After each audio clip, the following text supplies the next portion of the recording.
What's going on out there? It's September 21st. I'm Frank Curzio, host of the Wall Street Unplugged podcast, where I break down the headlines and tell you what's really moving these markets.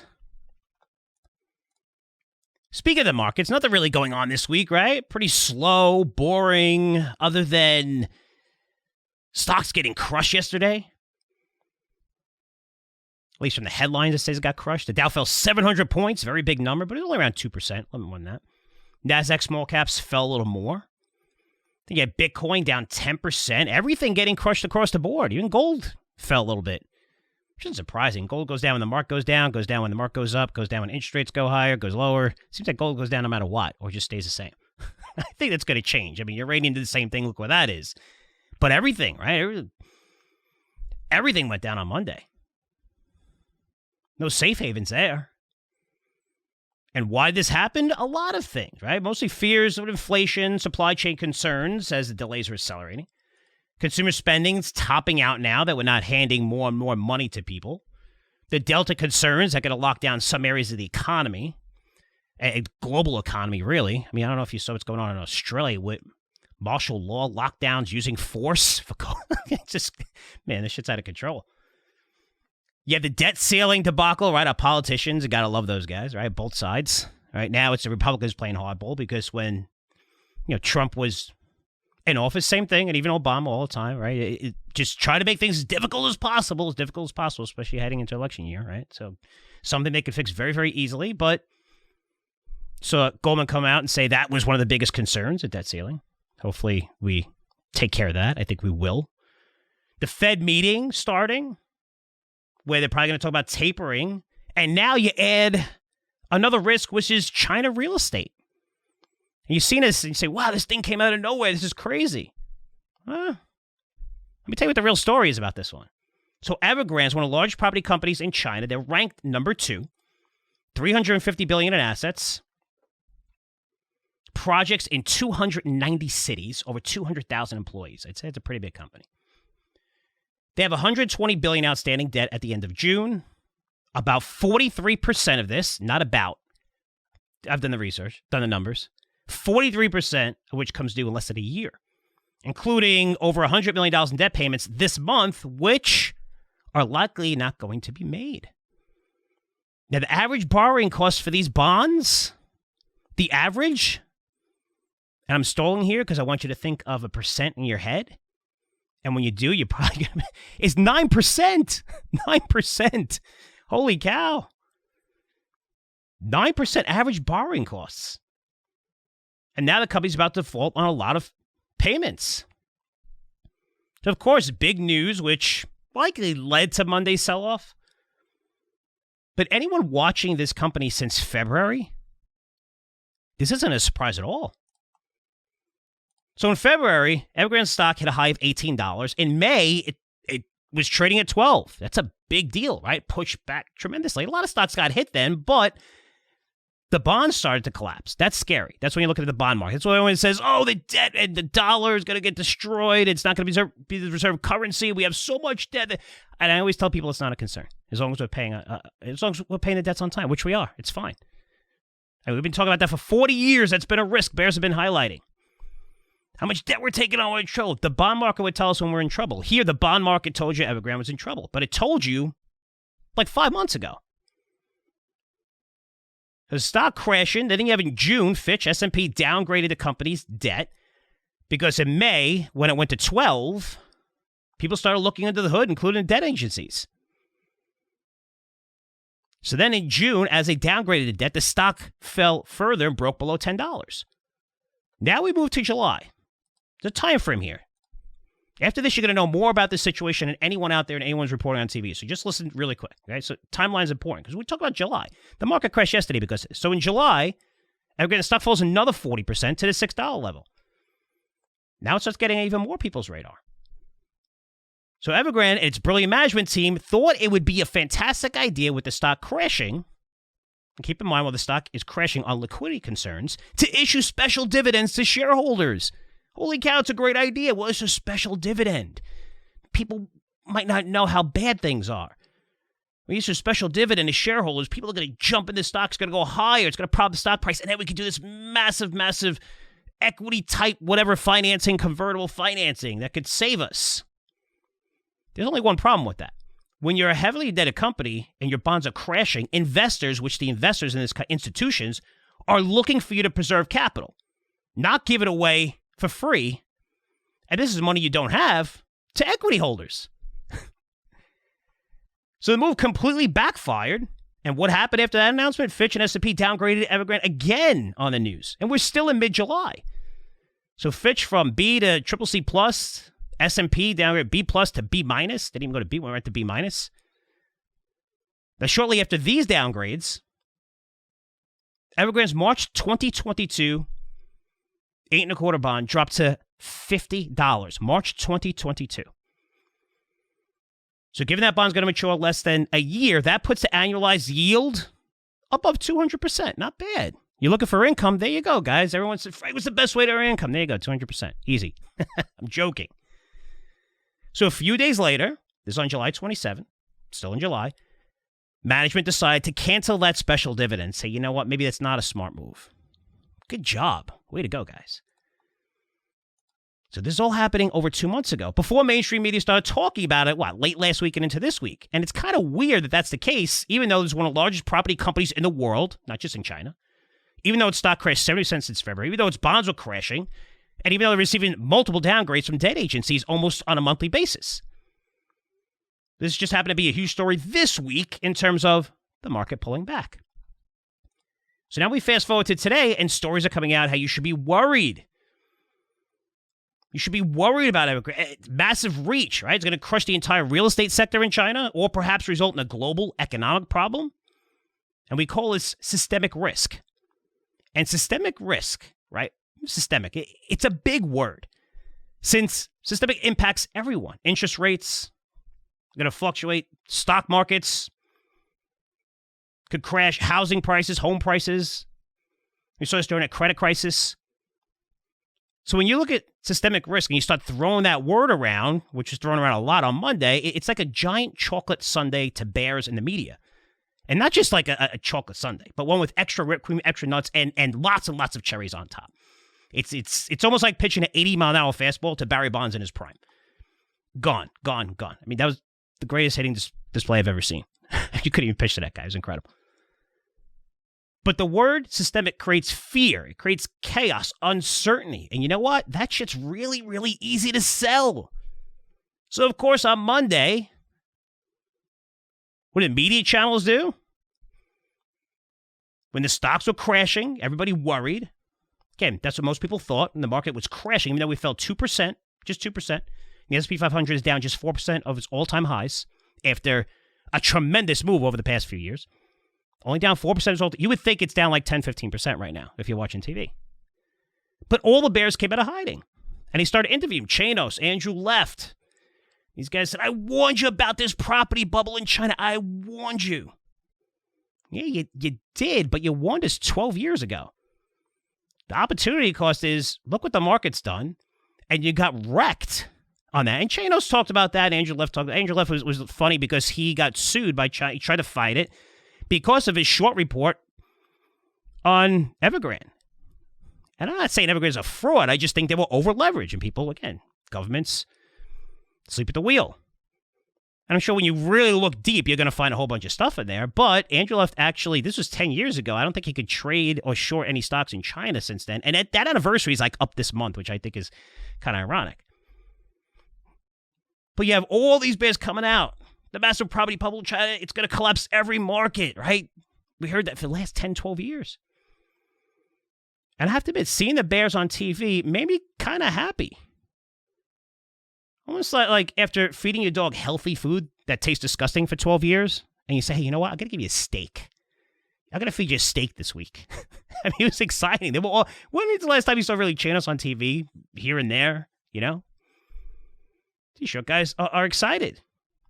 Because for the past 12 years, a lot of these guys got murdered, shorting anything. I mean, it wasn't about, and no disrespect to them either. I'm kind of poking fun at it here, but, you know, you want to short GameStop, you want to short AMC, and then you get the Reddit crowd just to push these things up and go crazy. I mean, it's not about numbers, and a market cap. It's just, you're getting enough people to buy and you're short, you're going to see massive short squeeze. And Chanos did say that too. He said, these are not liquid companies. You don't want to we're not short these names, but they are short, other names in China and stuff like that, and Win, which he's done a great job on. But man, if you have a little liquidity and you have a big short position, what do you think is going to happen? If you get people to buy that thing, that short squeeze is going to be insane, which we saw. So a lot of these guys have really gotten crushed. But on Monday, he dusted off the cobwebs. The Bears are back in full force doing interviews everywhere. So lots of them on CNBC, and good for them. Now, in fairness, Evergrande has huge ties to some of the largest lending institutions, creditors in China, and also abroad, including China Everbank, Agricultural Bank of China, China State Construction, Industrial and Commercial Bank of China, China Mincing Group, and China CITIC, C-I-T-I-C. Also, China Railways a creditor, Credit Suisse, and Citigroup London. So I get the nervousness and the story that they're trying to tell, because now that Evergrande's short-term debt is shooting to crazy levels, what does it mean? It means it can't refinance its debt. And that's what happened with our Fed keeping interest rates super low. Because they kept rates super low and we took on lots and lots of debt, a lot of companies were able to refinance at much cheaper prices, which is great for them and push their debt out even further. And a lot of companies restructured over the last 3 years tremendously with amount of debt, tremendously, which is a good job. You're lowering your costs. That's great. You can't do that now. You just can't. If you're a company that has, bad credit, you can't do that. And that's $120 billion in debt. It's a lot of money, of which $51 billion is due in less than 12 months. And another $25 billion on top of that is due after 24 or within 24 months. That's 65% of their total debt of that $120 billion. That's due in less than 24 months. So what's going to happen here? Well, Country Garden Services is the number one player in the industry. And there was people on TV saying, hey, you know what? They're going to come in. They might buy some of these assets. I don't know about that. And they're going to buy them if they're handed to them, like the government handed, Bear Stearns to people and some of these assets, other people, Merrill Lynch to Bank of America and stuff, just handing them like these assets for pennies on the dollar, basically during the credit crisis. That's different. But Country Garden Services just did a major acquisition. It was a $2 billion acquisition. They did it like a couple of days ago. It amounts to about 15% of their market cap. So it's a pretty big acquisition for this company. So, again, you talk about government, China, whatever, that could be the case. But what's going to happen is China is going to bail them out. It has to. They're not going to call it a bailout, of course. They're going to call it a rescue plan. Like it makes a difference. I love how we twist words, right? Amazing how we use the right words to change perception. Like, global warming is now called climate change. This way, when it's super cold, you can still push the agenda. Just let's change it to make sure. Yes, it's a rescue plan. Don't say bailout. It's a rescue plan. It just makes people feel better, even though it's the same thing. But they're likely going to sell off its assets. They might get a couple of private equity people involved who are filthy rich right now, especially in the U.S. That's what they did in Europe when the banks were forced to sell a lot of their assets because of the credit crisis and lower their leverage. The private equity firms are like these little baby birds with their mouths out saying, okay, throw it to us. And, they made a fortune off of that. Maybe they'll sell it to competitors. Or just the government backstop the debt. That worked out well for Fannie and Freddie, which started printing billions in quarterly profits just a few years after the crisis. I think they're still in conservatorship. What's the government doing with those products? Remember, there's hedge funds. I think it was Ackman saying he wanted to buy them. Why they're conservative? I mean, it's so crazy because real estate is something that usually goes up and up and up, right? Even you saw general growth properties. I thought Ackman did a great job with the bonds, everything. He made a fortune, 1,000% plus returns on that. And now Fannie and Freddie, what happened is the market collapsed. The housing market collapsed. They were given, government said, we're backstopping it. Everything goes through Fannie and Freddie. And they didn't even have a plan because they thought it would take 10, 15 years. It was like 2 years, 3 years. Real estate bounced back tremendously. Now, holy cow. What real estate? The government's like, hey, we're making these profits. We don't want to give them away. They just shouldn't be in conservatorship, but they are. They continue to be it, I believe. I was positive. I haven't looked at those in a while. Can't really play them. But the government may backstop the debt. It's real estate. Anyway, when we look at this story, I don't think it's going to be a big deal a few weeks from now. In fact, the markets are rebounding today, which I'm looking at, and I'm doing this around 10 a.m. And Evergrande is actually what I'm looking at. It's positive this morning. Okay, so I don't think this is going to be a massive story here. But the reason why the markets came down, I don't know, is necessarily a list. I just think you're adding another risk onto everything. And there's a lot of risks out there. I mentioned them earlier. I mean, inflation should be the number one concern. Why? Because the chip supply market, which we've been following for a long time, guys.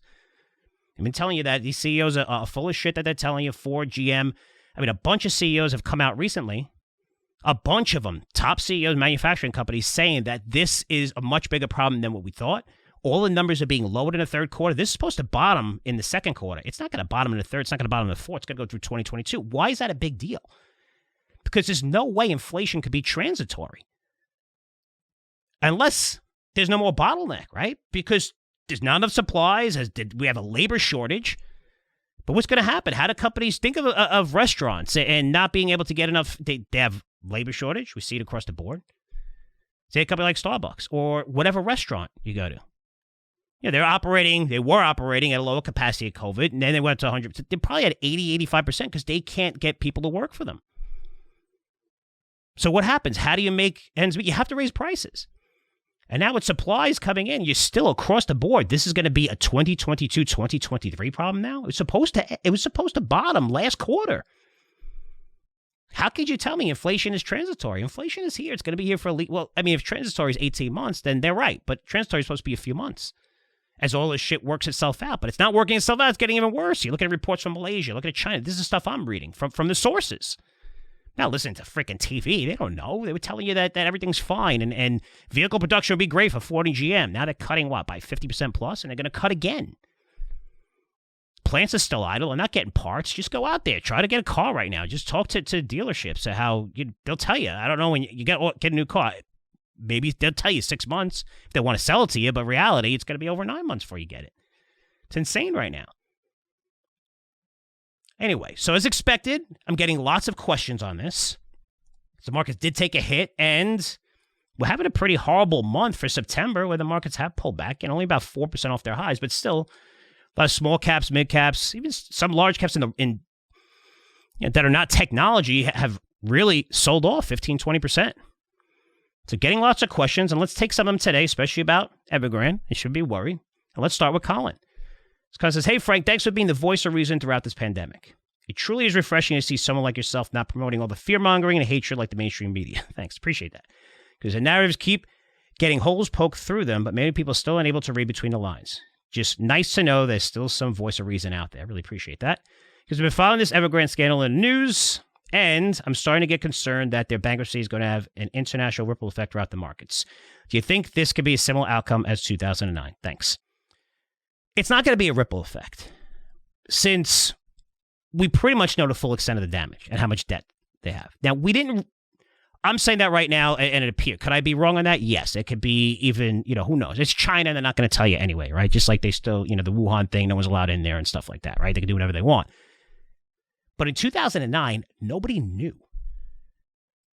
And the Fed had absolutely no clue what was going on. I mean, if it had any clue, it would have never let Lehman fail, because that's what really, really collapsed the system. That's when everyone started calling Goldman, like everything's frozen, commercial paper markets, everything's frozen, nothing's working. They didn't even know. They didn't even know extent to AIG, nothing. So when you can't see the problem, you can't really fix it, right? It's those problems you can't see, like how bad COVID was, where, I mean, I was showing you Goldman reports saying this is just going to be a quick dip in GDP for one quarter, and I was like, you're absolutely crazy. This is insane. There's no way it's going to be a quick dip. And sure enough, it hurt GDP for a year and a half. And you can say, well, we had a V-shaped recovery because we injected $11 trillion into the market, which is insane. I mean, of course, it's, if you're not working, you're making, say, $50,000 a year, and all of a sudden you lose your job, and the government says, oh, he's checked $50,000. Nothing really changes. That was okay. It helped the markets bounce back, and now we took on a massive amount of debt, and the result is, a lot of consequences, people staying home, getting paid more than if they worked and stuff. So, craziness. But it's the problems you can fix, right? That you don't know, not that you can't fix, that you really don't know the full extent. So when it came to the credit crisis, nobody knew how much leverage these banks took on. I mean, maybe a couple people started figuring out. But when I say nobody, in terms of the Fed or regulatory authorities, they had no clue what was going on. But this problem we could see. I mean, China's government's going to make sure this doesn't crash the system. likely sell its assets to other companies, other bidders, or backstop the debt. But this is more like a long-term credit problem than a 2008, 2009 credit crisis that's going to impact, the global economy. No. And you're seeing that already. I mean, look, Evergrande wouldn't be up right now, but could there be more to this? Yes. I mean, I dug in and saw who has exposure. Not a lot of U.S. banks have very little exposure. A lot of the banks in China, the creditors, large banks, do have exposure. It is a huge market, but they pretty much know the extent of this and the debt payments and what needs to be made. And it's not like you have to bail out the whole $300 billion at the same time. It's just making those debt payments. The equity's probably gonna be wiped out, and you strike a bargain with the creditors and say, hey, it's either nothing or whatever, 40 cents on the dollar, whatever. They'll be like, okay, and everything is good. And then the government probably take most of these assets, and in 5 years from now, they're gonna make a fortune off of it. That's how it goes. As crazy as it sounds. But no, I wouldn't worry about it. Like I said, inflation's a much, much bigger concern here now that the supply chain problems are lasting through 2023 now, we're hearing, or well into 2023. And now finally they're catching up with these reports, and they had a list, of CEOs. I'm going to break this down later on in a newsletter, which you guys are going to get on Wednesday, which is the Curzio Venture Opportunity newsletter. I'm going to break down, you listen to some of these CEOs, major CEOs, guys that you heard of, and this is from last quarter. Just have a couple quotes there of how they said, wow, this surprised the hell out of us. We can't believe this still, a massive bottleneck. And even FedEx, if you look yesterday, late last night, said they're raising prices. They put it out as late as possible. We're raising prices by a largest percentage, by the largest amount in 10 years. That's crazy. That doesn't sound like inflation's transitory to me. It just doesn't. That's the biggest concern, because that's the one thing the Fed can't throw money at to fix. They got to take money out of the system. And we're going to see if they're going to mention any of that over the next couple of days, the Fed meeting, and tapering, and when all that stuff's going to happen. But as far as this situation at Evergrande, no. I don't see it. I think this is going to disappear, this story. You might hear more news of how China's handling it, but I really don't think it's a big deal. And I think it was much more led to that sell-off on Monday, not just this. Not just this. I think it was everything combined, people nervous, risk, taking risk off, just risk off market. And I could tell you, from someone who watches the inflows, outflows, a lot of money flowed into China over the past 2-3 weeks. A ton of money. And I think a lot of that money rushed out of that market right away. So we're looking to buy it on the opportunity with China and everything and going into other industries. I got a question on that in a minute. But probably a lot of money just reversing course, forcing a huge pullback, and then all the fear, systemic risk, holy cow, and people just start selling stuff and going crazy. So the real story is, I don't think this is going to be a big deal. There's much bigger concerns like inflation for U.S. investors and stuff like that, and I don't think this is going to be a ripple effect and filter over to the global economy. So thanks for that email, Colin. So the next question is from, I should do this guy's initials. So it is HR, because he has a unique name. I don't want to, I always want to hide that name. Never say the last name. But anyway, HR, he goes, Frank, is China trying to destroy the world's economy? I don't get his stance on regulating every industry, since it will lead to fewer foreign investments, especially from the U.S., and also lead to eventually slowing their economy, which is happening right now. You're right, it is happening. So should we be selling everything China? And thanks for all you do. No, don't sell China. In fact, I think it's a buy. I know, it's crazy. You probably said, wait a minute, are you nuts? You're buying with all this uncertainty. Hear me out first. Hear me out. I'm not just, I usually, not usually, 100% of the time, I'm always going to have a thesis behind what I'm saying. I'm not just going to say, well, I think you got a shot here, and yeah, it could go, and if it doesn't, no. Here's why I think China's a buy. Over the past few months, what have we seen? China cracked down on Ant Group and Didi, saying they pose financial security, cyber risk, and things like that. Alibaba, where antitrust laws are broken. Online gaming restrictions for kids, right? You could go on, was it 3 hours a week or something like that? Tighter conditions on Macau and gambling, which is hurting Wynn, because those concessions that they got is one of the three. So foreign suppliers or foreign companies, along with Las Vegas Sands and MGM, were allowed to build casinos in Macau, but they're probably going to dial back a little bit and say, hey, we're not going to give you all these concessions. So you've seen those stocks get nailed. And everyone's like, wow, China's going crazy. This shit. They're not. They're not actually going crazy. If you look at these measures, they're targeting just a few industries. You have that, technology where they're targeting just technology from security standpoint. They're targeting education. And then the video game sectors and almost like the entertainment part of the business. So basically attacking behavioral issues tied to social media, tied to the education of their kids, who they believe are wasting valuable time watching stupid shit and celebrities on social media, which I think we could all agree with. I could definitely agree with my kids. It's getting to the point I have to take the TVs away. The stuff that we're watching on YouTube is a joke. I mean, social media, the way it's geared to just totally, again, they're a customer. They're a click. They're just like anybody else. And these are kids that are going to watch stuff for 4 or 5 hours and play video games for 10 hours. And that's what you want to see. Advertisers want to see. How long are they going to be on your site? That's where you get it from, that younger generation who has the time, who, just after school, they got much more time, especially in the summer when they're off of school, compared to people that are working. Those numbers get filtered in with all the other numbers. But China's really going after that part of the industry. And I got to be honest with you, I kind of like it. I mean, you're not seeing China crack down on Apple. You're not seeing China crack down on Qualcomm, where 47% of its sales come from, or Intel, 27% of its sales. China's not cracking down on Nike. Hotel chains, Hilton, Marriott, McDonald's, Starbucks, they're not cracking down on it. It's not like, hey, this personal thing against the U.S., where U.S. companies like, holy shit, should we restructure a few things and get out of China? No, it's not like that. It's the areas that crack notable sectors of the economy. And the reason why it's getting huge headlines is because that's the sectors that everyone knows and they're most talked about in high-flying stocks, like Tencent, Alibaba, Didi, Wynn, Las Vegas Sands. People familiar with all those stocks. But remember, China is the growth engine of the world, and they know this. And it's only going to grow if it's on good terms with developed nations who are the richest, like Europe and, of course, the U.S. And they're going to make a lot of noise like they did with tariffs. When we talk about tariffs, I wrote a whole entire report on it. I think it was a 20-page report saying, stop worrying about this. It's the biggest buying opportunity ever. And people are like, it's a trade war and globalism. Listen, China has no choice. They could say whatever they want. They're barking. They're supposed to bark just like everybody else. They have no choice. They make the goods, which is cool. We're the ones that pay for them. We could buy them anywhere. Yes, it would be more expensive to buy them at other places, but China isn't going to be able to sell those products to anybody else, so they have to comply. They're not going to tell you they're going to comply, but they have to. That's why tariffs, right? It's gone. It's not even an issue, tariffs. Not even an issue. Not to mention they've thrown out, hundreds of billions and this and that, which is, it's nothing. It's basically nothing. It results in nothing. There's like one or two companies. Whirlpool tried to say it hurt, Whirlpool was just crashing at the time, but most companies didn't get impacted by that, and everything worked out perfectly fine. But if you look, you'd probably see at least 100 million stories over the past, that year? Was it end of 2018, I think, 2019? On it. Warning you, telling you it's crazy, and we use it as buying opportunities, which are fantastic. But China's smart. They're going to make noise about all this, again, just like they did with tariffs, but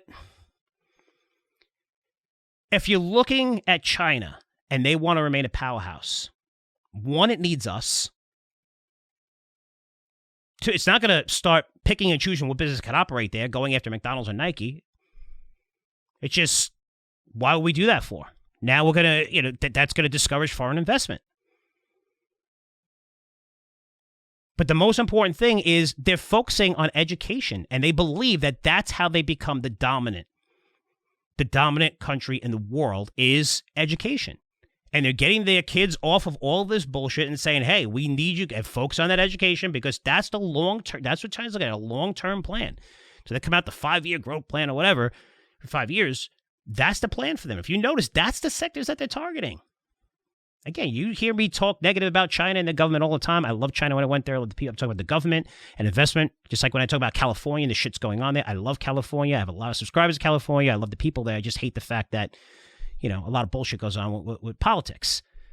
When it comes to China, listen, to me, they're doing the right thing. But the story no one's really saying is that they're not targeting all this U.S. They're destroying all the businesses. It's kind of like, hey, we need to dial this back, get our kids back on track with education, and that's how we could completely dominate the world by having the smartest people, and that's kind of what they're doing. And for me, I think China's a buy because that story's not being told. It's like, wow, the uncertainty in China, look what they're attacking, look at Didi, how much is down. But all of this is about entertainment, bullshit, video games, gambling, which is by not providing those concessions to win in Las Vegas Sands MGM, means more money they get to keep. So they're not like crushing every single industry. They're just targeting certain industries. So I don't think China's trying to destroy themselves. They're not. They need foreign capital. They need people to continue to buy their goods, which they could produce super cheap. But that's the story on China. I think China's going to be a buy. It's just be careful of the sector. I wouldn't go to Tencent, social media, the crackdowns. That could hurt our gaming industry. We haven't seen it yet. Let's see if they report that. It's a big deal. Kids going on like 10 hours a day opposed to 3 hours a week. It's going to impact certain industries, win the Las Vegas Sands. But other companies with their growth plans, again, they're the growth engine of the world, accounting for 40% of the world's growth based on GDP. They're not going to do anything stupid to get rid of that. That would be, not in their best interest. And remember, it's all about money, all about power. This is what they're doing. They're not going after all companies in the U.S. They're just going in some sectors, and the sectors that are targeting just interesting. They're like, this is all bullshit. You don't need this. It's not going to make you smarter. And let's focus on the educational part. So I kind of like that. I think it's going to open up an opportunity for you to really make some investments in China. And we might go there pretty soon. Okay, last question here really quick. I like to keep these 30 minutes from Glenn. He goes, good morning, Frank. I clearly understand the systemic risk regarding non-crypto securities, like today's China property fears. However, can you please tell me what specific types of systemic risks would affect the crypto securities, such as, and I'm not going to give it away because it was the latest pick in our crypto intelligence newsletter, but the systemic risk for cryptos is regulation, where the SEC could deem all crypto securities. And if they do that, all of these companies are going to need to come out of the U.S. and you're not going to be able to buy them anymore because they all are securities, but none of them want to operate as security because then they got to report the financials and they got to report everything and they don't want to report anything. A lot of them took that cash, bought Lamborghinis, bought homes. You don't know any of that stuff, right? So the fact they have to report that, they can't. They'll all get arrested. Most of these kids will get arrested. So I'd say 80% of the industry would at least 80% of the industry would be in big trouble. And they're not going to report if they don't have to. So they'll just say, okay, we're not going to trade in the U.S. anymore, which would be bad for Coinbase. You could trade on Kraken and Gemini and stuff like that. That's the biggest thing that could hurt the entire industry. Because now you're taking money out of the system. And remember, this is an alternative. Bitcoin, Ethereum, especially Bitcoin, is a currency. It's a currency now. It's accepted in so many different places as forms of payment. I mean, everywhere. It's becoming more adopted by the weak. And MasterCard, all the payment plans, PayPal, Square, everyone. They have to get in. It's a $2 trillion market. And they have no choice but to get in it. So it threatens governments. It does. So that's one of the biggest fears. Ray Dalio said, listen, if Bitcoin gets even bigger, he thinks the government could come after. I'm not there. But they could deem a lot of these things securities because Coinbase, they started that lend business and they were about to start it. And the SEC said, you're not allowed to do that. You can't, lend through crypto, which is amazing. So the SEC said, we're going to sue you if they launch it. And Coinbase decided to scrap those plays, scrapped them yesterday and said, okay, we're not going to do it. And it's crazy considering literally hundreds of crypto companies are doing the exact same thing right now. These are leading cryptos. Providing above average interest like BlockFi, Salt Lending, Unchained Capital, Coin Loans, Celsius, Nexo, Binance, Kraken, KuCoin, CoinList, a bunch of them, ton of them. You're telling the biggest guy that they can't do this. What are they going to? You can't let these guys do it. I'd be shaking in my boots if I'm these guys. That's their business model. That's where they make the most money here. What are they going to do? So you want to talk about systemic risk. It comes from the government that could really impact a ton of these things, which is going to impact a lot of different. I don't think it's going to happen right away. But after what they said to Coinbase, I mean, you're telling them that they're not allowed to do something that 100 companies are doing in the U.S. right now. That's something that worries me. We're not in any of those companies within our crypto intelligence news. They're still doing very, very good, even though crypto has pulled back a little bit more. I'm going to use it as a buying opportunity because I'm a big believer in crypto. So all those I explained technically should, all those companies should be getting sued by the SEC based on what they said about lend. And that's the biggest risk, I think. And you could say that's systemic risk because it will impact the entire industry. It will. If money from the U.S. comes out of this market, yes, you're going to see a lot of these things fall. I don't think it's going to happen soon, but it could definitely happen. Okay, guys, great interview coming up for you on Thursday. Not tomorrow. Tomorrow's just going to be Daniel and myself, and then Thursday's going to be a fantastic interview. We had an interview on Wednesday last week. It's going to be Thursday this week. It's going to be with Frank Holmes. He's going to talk about the whole crypto industry and chairman of Hive Technologies, which is doing fantastic. Also, into gold and ETFs and stuff like that, so that's going to be awesome. But tomorrow, be sure to tune in for Daniel and myself, where we're going to cover this Evergrande story and dig further into it. I dug in a lot. You should know the entire story. However, we're going to break down the best way to play this story. So some stocks are going to certainly benefit. They always do when a competitor goes out of business, so it goes down. And there's also some that won't. And even in the U.S. companies that are going to have, they're getting impacted right now, but they can get impacted even more. So we're going to break down the positives and negatives and exactly how to play it tomorrow with Daniel. So be sure to tune in. And then Thursday is going to be a fantastic interview. Love having Frank Holmes on. He's always shares ideas as well. So guys, that's it for me. Really appreciate all the support. I'll see you guys tomorrow. Take care.